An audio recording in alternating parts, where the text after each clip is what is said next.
मिठाई खाई थी ना। हमें एक दूसरे के साथ मिलकर जुल्म के खिलाफ तहरीक चलानी होगी। मखदूम अनीस को इलेक्शन लड़वाने का ख्याल दिल से निकाल दो। मेरा मशवरा ये है पीर साहब कि इस बार मखदूम शफकत शाकिर देके मखदूम अल्ताफ को इलेक्शन लड़वा दो। तुम अपने दोस्तों के साथ मिलकर जो कैंपेन चला रहे हो उसे और जोर से चलाओ। पीछे रहते हुए मैं तुम लोगों की हर मुमकिन मदद करूंगा। अब बात कर लेते हैं पीर अनीस की। उसको तो हम इलेक्शन जरूर लड़वाएंगे, बल्कि आपकी मिनिस्ट्री भी दिलवाएंगे। साईं हमें कुछ नहीं पता, हमें माफ कर दो।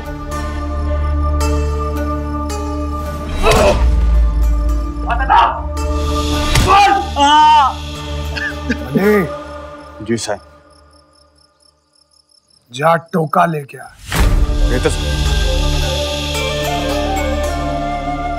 पहले मैं इनके पैर काटूंगा, फिर मैं इनके हाथ काटूंगा, और अगर फिर भी ना इन्होंने बताया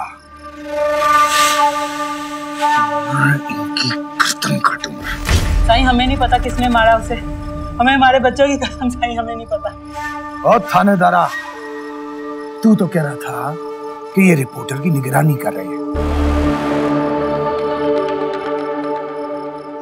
मगर ये तो अपने बच्चों की कसम खा रहे हैं। तो बता किस पे यकीन करूं? साईं मेरी नौकरी आप पे कुर्बान। सही बकवास कर रहे हैं।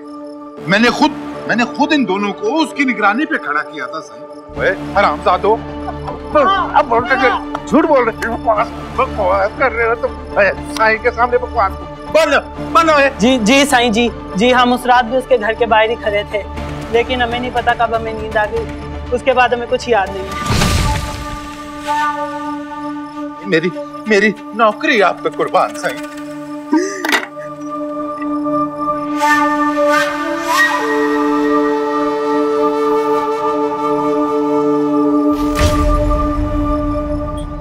नींद आ गई थी तुझे?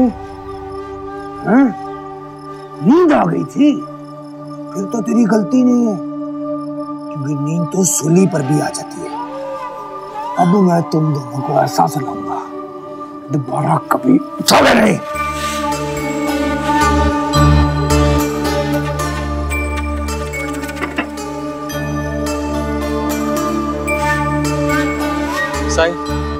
साईं मुझे एक बात याद आ रही है साईं।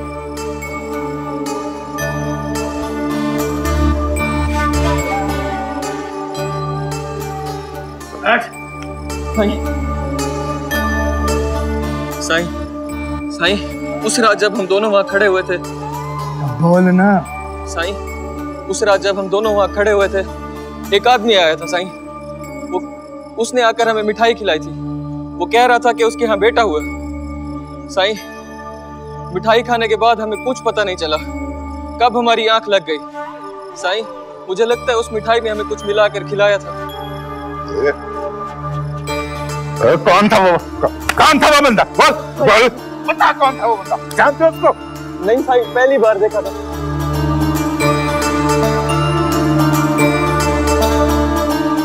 कोई तुम लोगों को मामू बना गया और तुम लोग मामू बन गए। इस बात के पैसे देता हूं मैं तुझे, इसीलिए पाल रहा हूं मैं तुझे। बोल, जवाब दे। साईं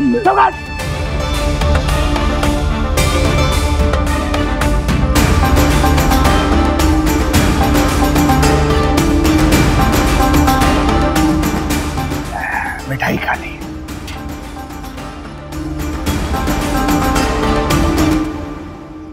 मिठाई खाई थी ना मनी?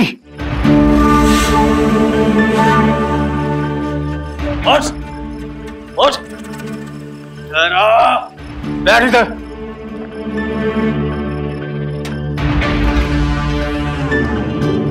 साईं माफ कर दे, साईं माफ कर दे, साईं माफ कर दे, साईं माफ कर दे, साईं माफ कर दे। चल, मिठाई खाई थी ना? मजे की थी? मिठाई खाई थी ना? अब गोली खा।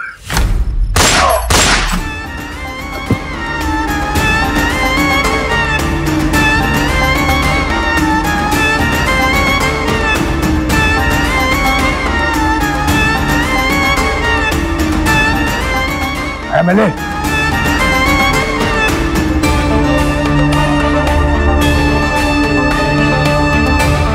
मेरी नौकरी आप पे कुर्बान साईं।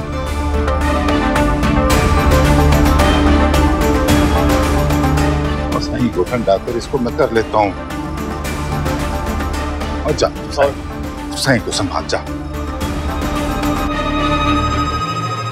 अरे मेरी नौकरी साईं पे कुर्बान।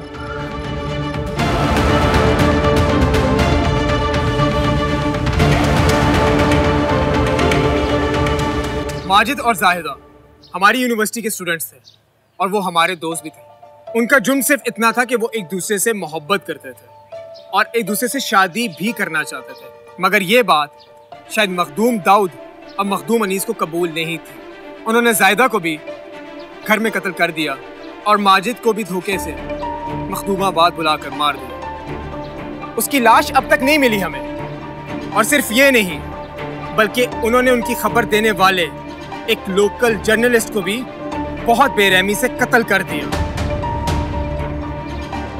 आज वो तीनों इस दुनिया में नहीं है, मगर उन्हें कत्ल करने वाले वो जालिम आज भी जिंदा हैं। कोई भी न्यूज़ चैनल, कोई भी एंकर उनके बारे में खबर देने को तैयार ही नहीं है। आज अगर उन तीनों को कोई इंसाफ दिला सकता है तो वो हम लोग हैं। हम उन जालिमों को सजा दिलवा सकते हैं। मेरी आप सबसे रिक्वेस्ट है कि मुझे इस चीज़ में आप लोग हेल्प आउट करें ताकि हम उन कातिलों को पकड़ सकें। हम सोशल मीडिया पे उन कातिलों के खिलाफ आवाज़ उठाकर जाहिदा और माजिद को इंसाफ दिला सकते हैं। हमारे पास टिकटॉक, फेसबुक, यूट्यूब ऐसे बहुत से सोशल मीडिया प्लेटफॉर्म्स हैं जिस पर हम अपनी आवाज़ उन लोगों तक पहुंचा सकते हैं जिन तक माजिद और मजलूम ज़हीर रिपोर्टर जैसे लोगों की चीखें नहीं पहुंचे। हमें एक दूसरे के साथ मिलकर जुल्म के खिलाफ तहरीक चलानी होगी। #Justice for Makhdumabad, #hanging Makhdoom Anees. आप सबका साथ चाहिए मुझे। आप सब मेरा साथ देंगे? ये चीज बहुत आला।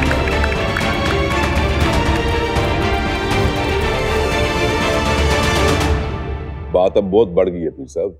अभी तो जाहिदा और माजिद के कत्ल की खबर गर्म थी, उस पर ज़हीर रिपोर्टर की तस्वीर ने जल्दी पर तेल का काम किया है। मेरा तो यही कहना है कि इस दफा आप मखदूम अनीस को इलेक्शन लड़वाने का ख्याल दिल से निकाल दीजिए। ये कैसा मशवरा दे रहे हैं आप अच्छी तरह जानते हैं मुझे मिनिस्टर साहब। एक बार मखदूम दाऊद कोई फैसला ले ले तो फिर उसे बदलता नहीं है। पीर साहब, सियासत में फैसले बदलने पड़ते हैं। अब वो क्या कहते हैं, हाँ, यू टर्न। सियासत में यू टर्न लेने पड़ते हैं। बात अभी इतनी नहीं फैली, कंट्रोल की जा सकती है। जैसे ही आप अनाउंस करेंगे कि मखदूम अनीस इलेक्शन लड़ रहे हैं, सारे मुर्दे जिंदा हो जाएंगे। पीर साहब, सियासत कोयलों की दलाली का नाम जरूर है। अगर इन सफेद कपड़ों पर कालक लग जाए तो कपड़े नहीं, बंदा बदलना पड़ता है। सच तो ये है कि मखदूम अनीस सियासत के काबिल नहीं। वो आपके नाम को भी डुबो देगा। क्या उसकी काबिलियत के लिए काफी नहीं है कि वो मखदूम दाऊद का बेटा है? क्या ये कम काबिलियत है? साईं, अगर आपको बुरा ना लगे तो एक मशवरा देना चाहता हूँ। समझ में आए तो मान लीजिएगा, नहीं तो आपकी मर्जी। साईं, अल्लाह ने आपको बड़ी इज्जत दी है, बड़ी पावर है। आप असेंबली में हो या ना हो, इससे कोई फर्क नहीं पड़ता। लेकिन पीर साहब, अगर आपको अपनी इज्जत कायम रखनी है तो आपको बड़ा फैसला करना होगा। इस बार किंग बनने की बजाय किंग मेकर बन जाइए। खिलाड़ी बनने की बजाय सिलेक्टर बन जाइए। मैं समझा नहीं, आप कहना क्या चाह रहे हैं? मेरा मशवरा यह है पीर साहब कि इस बार मखदूम शफकत शाह के बेटे मखदूम इल्ताफ को इलेक्शन लड़वा दें।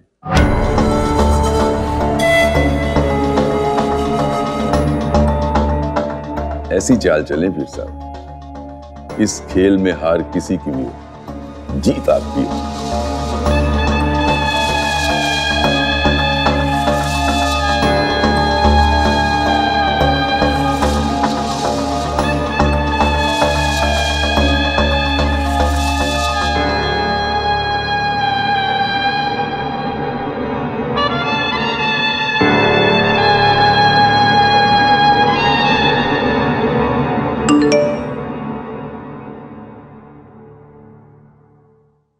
माजिद और जाहिदा हमारी यूनिवर्सिटी के स्टूडेंट्स थे। उनका जुर्म सिर्फ इतना था कि वो एक दूसरे से मोहब्बत करते थे, मगर ये बात शायद मखदूम दाऊद और मखदूम अनीस को कबूल नहीं थी। उन्होंने जाहिदा को भी घर में कत्ल कर दिया और माजिद को भी धोखे से मखदूमाबाद बुलाकर मार दिया। बल्कि उन्होंने उनकी खबर देने वाले एक लोकल जर्नलिस्ट को भी बहुत बेरहमी से कत्ल कर दिया। इसे देखकर एक बात का अंदाजा तो हो गया कि ये मामला भी इतनी जल्दी खत्म नहीं होगा। पीर साहब, यूनिवर्सिटी के स्टूडेंट जब किसी लड़ाई में कूद जाएं, तो समझ लीजिए कि पूरा मुल्क इस लड़ाई की जद में आ गया। अभी भी वक्त है पीर साहब, कोई फैसला ले लें। ऐसा ना हो कि जिन पर आप तकिया किए बैठे हैं, वक्त पड़ने पर वही लोग उनके साथ खड़े हों। जिस कश्ती में छेद हो जाए, उसमें सवारी कोई नहीं करता। सियासत, मोहब्बत और जंग में टाइमिंग की बड़ी अहमियत होती है पीर साहब। अगर फैसला वक्त पर ना लिया जाए, तो बाजी पलटने में देर नहीं लगती। हमारी ताकत का बहुत गलत अंदाजा लगाया आपने मिनिस्टर साहब। हमारे पास हमारे हजारों लाखों मुरीद हैं जो हमारे एक इशारे पर अपनी जान दे सकते। कही बात आपकी कुर्सी की, तो ये तो चंद सालों रहेगी आपके पास, लेकिन हमारी गद्दी हमेशा रहेगी।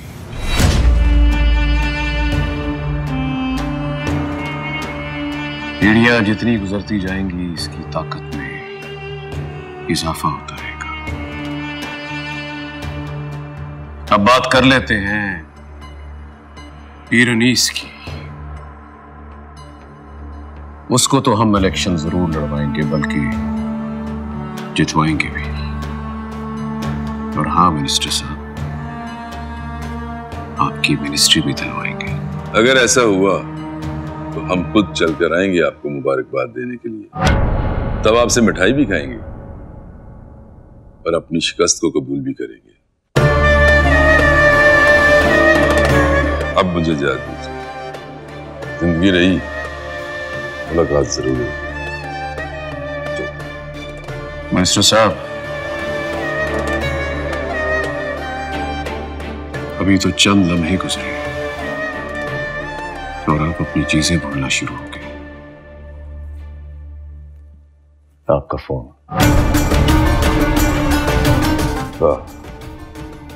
चलता हूं।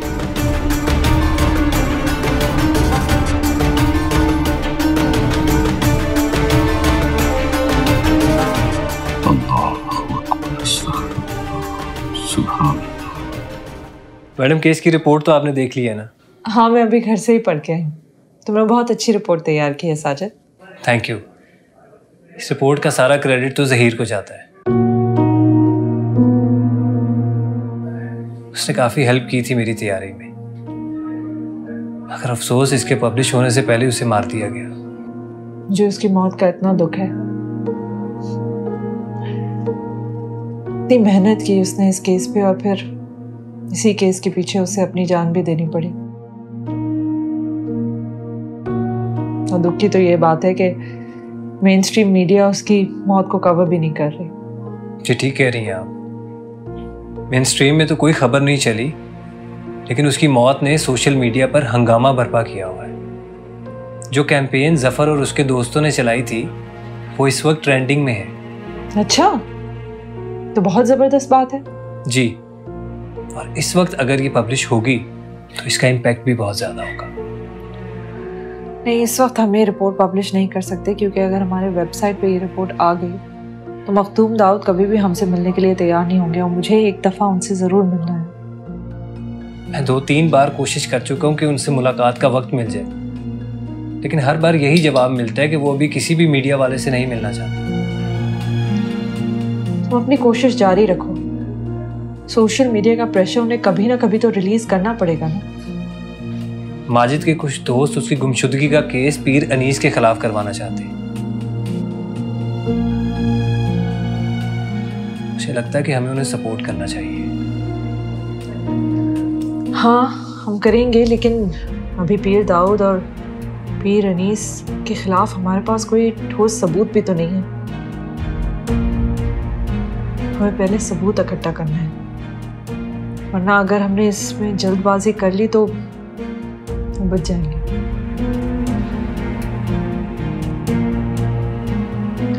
और मैंने सोचा है कि ये केस मैं खुद लड़ूंगी, लेकिन उसके लिए मुझे वक्त चाहिए, तैयारी पकड़नी है मुझे।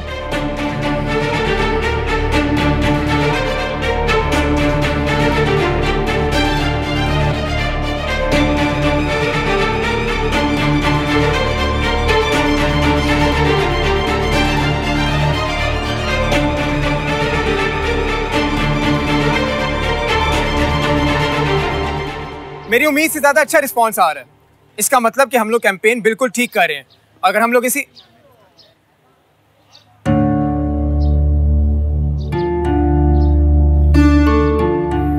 माजिद और जाहिदा को जरूर इंसाफ मिलेगा। बस आप सब ने मेरे साथ रहना है और हिम्मत नहीं हारनी, ठीक है? ठीक है? ये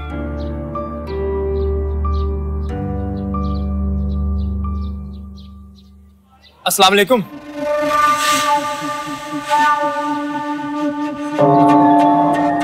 मैंने पहचाना नहीं आपको। मखदूम शफकत शाह का नाम तो सुना होगा। जी सुना है।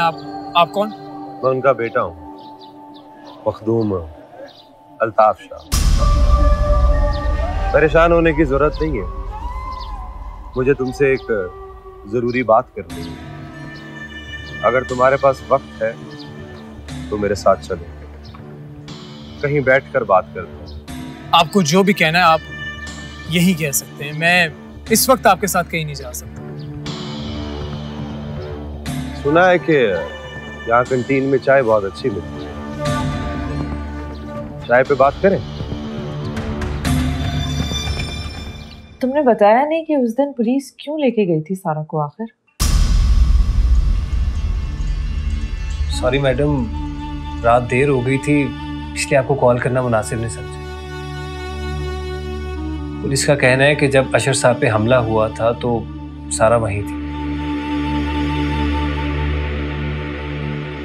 इसलिए रूटीन इन्वेस्टिगेशन के लिए थाने लेकर गए थे। अच्छा, ये तो बहुत अजीब बात है। जहाँ तक मुझे याद है तो उस दिन तो सारा की अम्मी हॉस्पिटल में थी, फिर सारा वहाँ कैसे हो सकती है? एक्चुअली वो अशर साहब की बहुत बड़ी फैन है और आज तक उनका कोई शो मिस नहीं किया। उस दिन भी वो उनको सुनने के लिए वहां पर गई थी।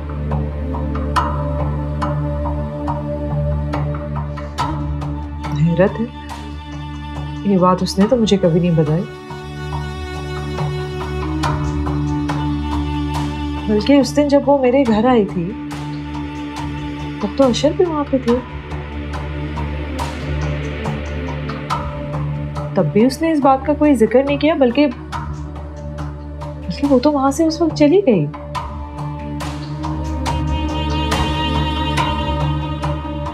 कुछ गड़बड़ तो है।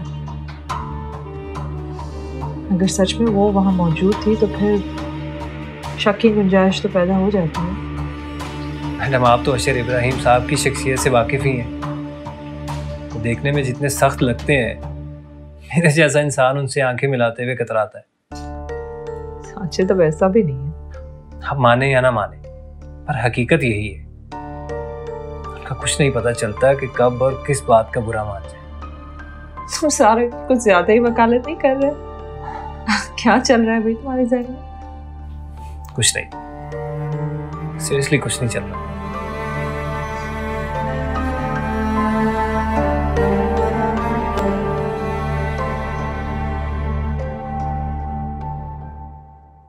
मुझे यकीन है कि आप यहाँ मखदूमाबाद से चाय पीने तो नहीं आए।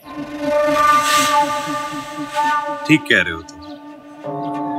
फिर जो जरूरी बात आपने कहनी है वो आप कह दें। कहीं मखदूम दाऊद ने तो नहीं भेजा आपको?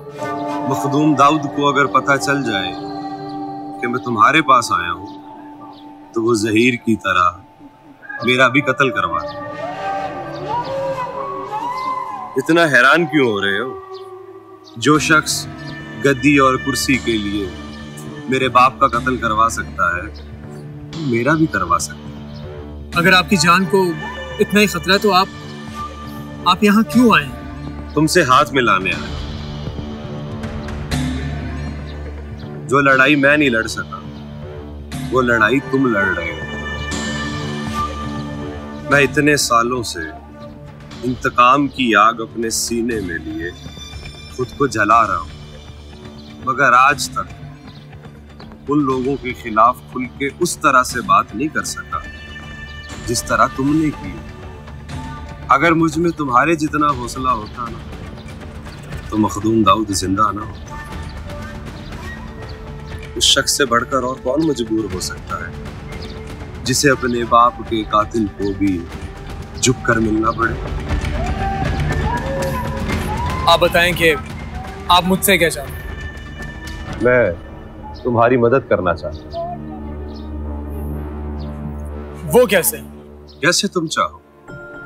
जो सपोर्ट तुम्हें चाहिए वो मैं तुम्हें दूंगा, मगर मैं ये चाहता हूँ कि ये लड़ाई मखदूम दाऊद के खात्मे तक खत्म ना हो। मैं आपको आपके इंतकाम के लिए अपना कंधा नहीं दे सकता। अगर आपको मखदूम दाऊद से कोई बदला लेना है तो आप अपने जोर पर लें। मैं आपकी कोई मदद नहीं कर सकता और ना ही मुझे आपकी किसी मदद की जरूरत है। रुको, तुम जानते हो कि मखदूम दाऊद कितना ताकतवर इंसान है? उसका मुकाबला करने के लिए हमें एक दूसरे के कंधे की नहीं, एक दूसरे का बाजू बनने की जरूरत है। क्योंकि ये जो लड़ाई तुमने शुरू की है ना, इसमें हार का मतलब सिर्फ मौत है। हार कोई ऑप्शन नहीं है। मेरी तरह तुमने भी अपनों को खोया है। मामू मामी तो मर गए तुम्हारे, मगर अरूसा तो जिंदा है ना अभी। मखदूम अनीस अभी तक अरूसा को भूला नहीं है। अगर तुम्हें अरूसा के साथ अपनी जिंदगी गुजारनी है तो मखदूम अनीस को उसके अंजाम तक पहुंचाना पड़ेगा। मैं जानता हूं कि अरूसा माहीन इब्राहिम के घर है, मगर वहां कब तक रहेगी? उसको एक ना एक दिन तो वहां से निकालोगे ना। उस दिन के बारे में सोचो। तुम अपने दोस्तों के साथ मिलकर जो कैंपेन चला रहे हो उसे और जोर से चलाओ। मैं सामने नहीं आ सकता, मेरी कुछ मजबूरी है, मगर हाँ, पीछे रहते हुए मैं तुम लोगों की हर मुमकिन मदद करूंगा। जो मुझसे हो सका तुम लोगों के लिए करो।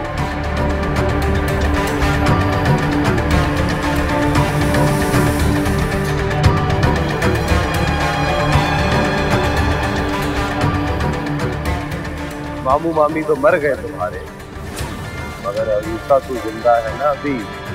मखदूम अनीस अभी तक अरूसा को भूला नहीं है। मैं जानता हूँ कि अरूसा माहीन इब्राहिम को है।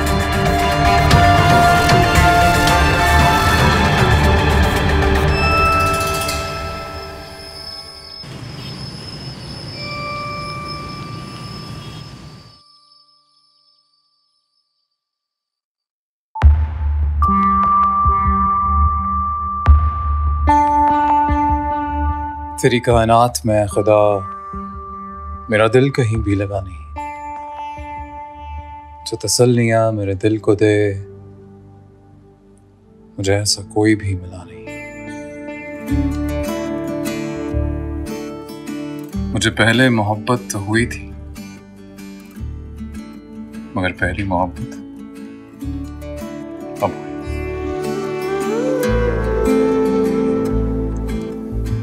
कमाल है। ये शेर अगर हमने किसी महफिल में पढ़ा होता तो सुनने वालों ने वाह वाह करते करते आसमान सर पर उठा लेना था, और जिसके लिए लिखा है उसे सुनाया तो कोई रिस्पॉन्स ही नहीं, not even a single word. झूठी तारीफ ही कर देते। अच्छा, मुझसे हर वक्त ये अफसानी बातें नहीं होती। कभी कभार हम कोई ऐसी भी बात कर सकते हैं कि दिन कैसा गुजरा, और भी बहुत सी चीजें हम डिस्कस कर सकते हैं। बहुत सी बातें हो सकती हैं हमारे दरमियान। ये और बातें हमें करनी नहीं आती, क्या करें? हम क्या किसी नॉर्मल कपल की तरह नहीं रह सकते? नॉर्मल कपल वो जो बात बात पे झगड़ते हैं, एक दूसरे से झूठ बोलते हैं, जो आए दिन किसी नए मसले में घिरे रहते हैं, वो नॉर्मल कपल। आपने हमेशा हर चीज का नेगेटिव ही देखी है ना? ये जिस रिश्ते को एक्सप्लेन किया है हमने, इसमें कोई पॉजिटिव एंगल दिखता है तुम्हें? लेकिन जिंदगी हर वक्त इस तरह भी नहीं गुजारी जा सकती जैसे कि हम एक किसी नॉवेल के अंदर। कभी कभार एक लम्हा वैसे जीना होता है जैसे वो लम्हा होता है। मुझे तो लगता है कि जिंदगी एक बहुत ही कीमती चीज है, और अगर आपके जिंदा रहने से किसी और इंसान का कोई फायदा नहीं होता तो जिंदगी भी मायने से होती है। ऐसे तो जानवर भी जिंदा होते हैं और फिर मर जाते हैं। हमने कब कहा कि तुम किसी के काम ना हो? तुम करो जिसकी मदद करनी है, बस जो हक हमारा है वो हमसे छिनना नहीं चाहिए, बस।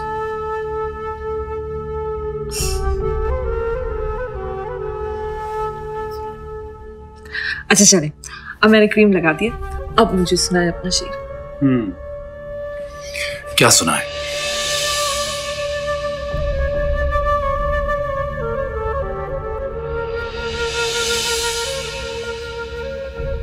माहीन, हमने एक छोटी सी ख्वाहिश का इजहार किया था तुमसे, इस बारे में कुछ सोचा? अशरफ, मैंने इसके बारे में बहुत सोचा, लेकिन अभी मैं दूसरा बच्चा नहीं पैदा कर सकती। मरियम अभी बहुत छोटी है, ये वक्त ठीक नहीं है, मुझे उसका ख्याल रखना है। अभी मैं दूसरा बच्चा नहीं पैदा करूंगी। यानी इतना बड़ा फैसला तुमने अकेले ही कर लिया? अशर, अगर उसे इस दुनिया में लाने की जिम्मेदारी मेरी है तो कब पैदा करना है, इस फैसले का भी तो हक आप मुझे देना। माइन, हम दो हैं, एक है ना, तो फिर ये फैसला भी हम दोनों का होना चाहिए, सिर्फ तुम्हारा नहीं। अशर, ये सिर्फ कहने वाली बातें होती हैं। आपने कितना दर्द सहा है उसे पैदा करने के लिए। जब से वो पैदा हुई है कितनी रातें जागे हैं आप, ये सब मैंने किया है ना। और मैं खुद जानती हूँ कि मैंने किस तरह जान पे खेल कर उसे पैदा किया है, और आप तो बिल्कुल भूल ही गए। मैं अभी उस ट्रॉमा से निकली ही नहीं हूँ और आप मुझे दोबारा आजमाइश में डालना चाह रहे हैं। माहीन, बच्चा एक औरत की तकमील है, और तुम्हें लगता है एक और बच्चा आ गया तो वो तुम्हारे लिए एक नई आजमाइश होगा। अशर, मैं एक बच्चा पैदा कर चुकी हूँ ना, दूसरा भी कर लूंगी, लेकिन अभी नहीं कर सकती मैं।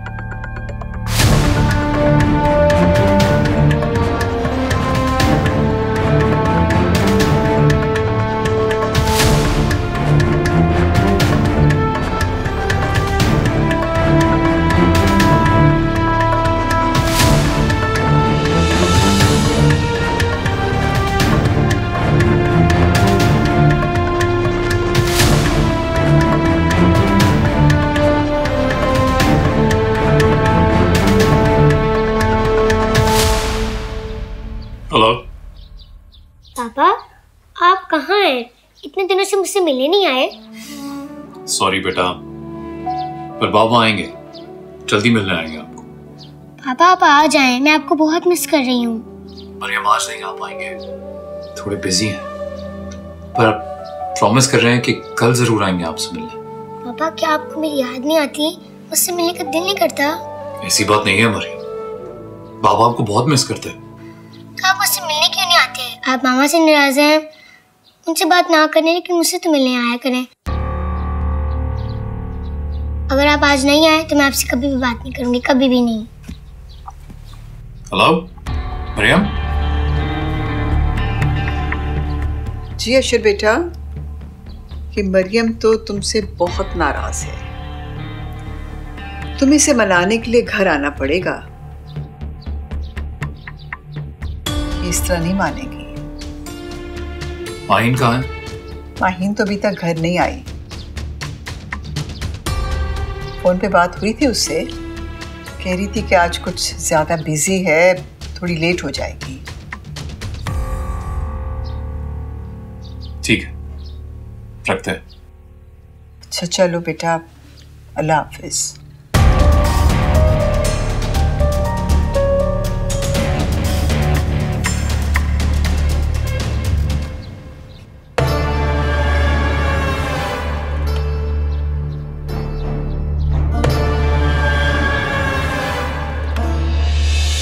बात अब बहुत बढ़ गई है पीर साहब।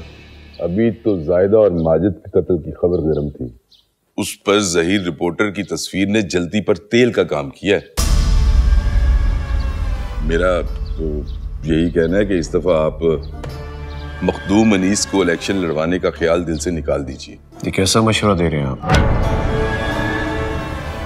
आप अच्छी तरह जानते हैं मुझे मिनिस्टर साहब, एक बार मखदूम दाऊद कोई फैसला ले ले तो फिर उसे बदलता नहीं। पीर साहब सियासत में फैसले बदलने पड़ते हैं। अब वो क्या कहते हैं, हाँ यू टर्न, सियासत में यू टर्न लेने पड़ते हैं। बात अभी इतनी नहीं फैली, कंट्रोल की जा सकती है। जैसे ही आप अनाउंस करेंगे कि मखदूम अनीस इलेक्शन लड़ रहे, सारे मुर्दे जिंदा हो जाएंगे।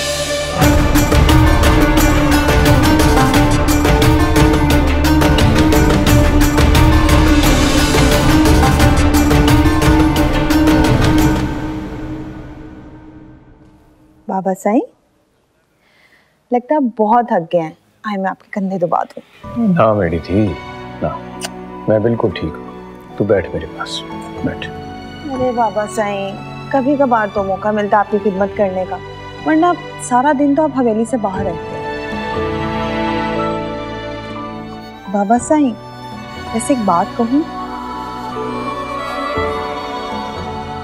आप पदा साईं को समझाते क्यों नहीं है? उन्हें एहसास ही नहीं है कि वो किस खानदान के वारिस हैं। सारा दिन वो अपने आवारा दोस्तों के साथ घूमते हैं। बाबा साईं, कल को सारी जिम्मेदारियां इन्हें संभालनी है, और अगर वो इसी तरह गैर जिम्मेदार रहे तो कैसे चलेगा? बाबा साईं, आपको उन पर सख्ती करनी चाहिए। मेरी धी, तू बहु परेशान न हो, मैं उस पर सख्ती भी करूंगा और समझाऊंगा। रहने दे बाबा साईं, आप ऐसे ही कहते हैं, और आपने आज तक उन पर सख्ती नहीं की।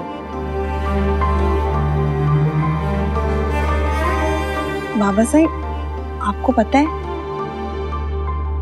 मैंने कहीं पढ़ा था, ये जो ताकत होती है ना, ये सबसे ज्यादा नुकसान ताकतवर को खुद को पहुंचाती है। क्योंकि जब वो ये समझने लग जाए कि वो जो चाहे कर सकता है, इस खुशफहमी को पाल ले, तो उसे शुरू शुरू में तो एहसास नहीं होता कि वो क्या कर रहा है, लेकिन बाबा साईं उसके बाद वो एक के बाद दूसरी गलती करता है, और फिर वो इसी के शिकंजे में फंस जाता है। फिर वो चाहे लाख कोशिश करे, हाथ पांव मारे, बाबा साईं वो कभी बाहर नहीं निकल सकता।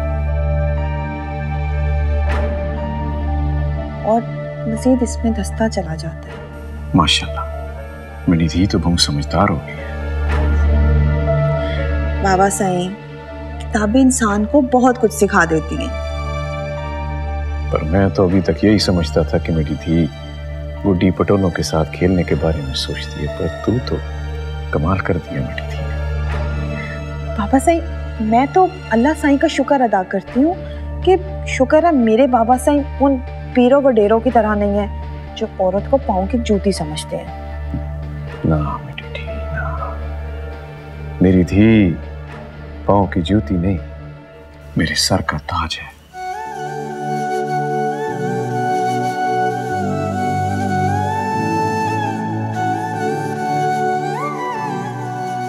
चल अपने बाबा को अब चाय भी पिला। जी बाबा से। माशाल्लाह, अल्लाह अच्छे नसीब करे।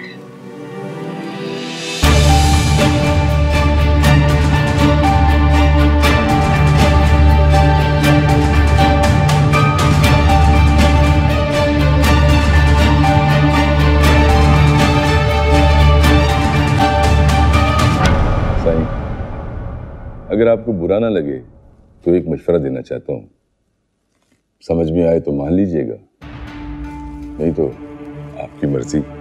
साई, अल्लाह ने आपको बड़ी इज्जत दी है, बड़ी पावर है। आप असेंबली में हो या ना हो, इससे कोई फर्क नहीं पड़ता। लेकिन पीर साहब, अगर आपको अपनी इज्जत कायम रखनी है तो आपको बड़ा फैसला करना होगा। इस बार किंग बनने की बजाय किंग मेकर बन जाइए। खिलाड़ी बनने की बजाय सिलेक्टर बन जाइए। मैं समझा नहीं, आप कहना क्या चाह रहे हैं? मेरा मशवरा यह है पीर साहब कि इस बार मखदूम शफकत शाह के बेटे मखदूम इल्ताफ को इलेक्शन लड़वा दें।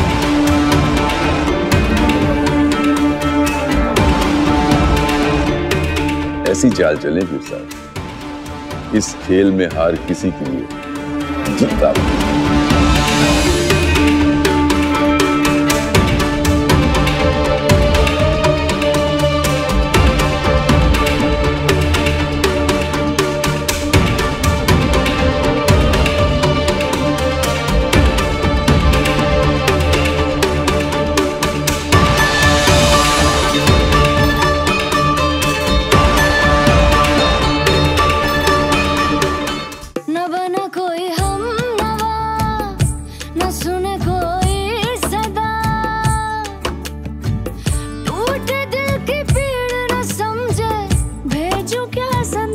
न बना कोई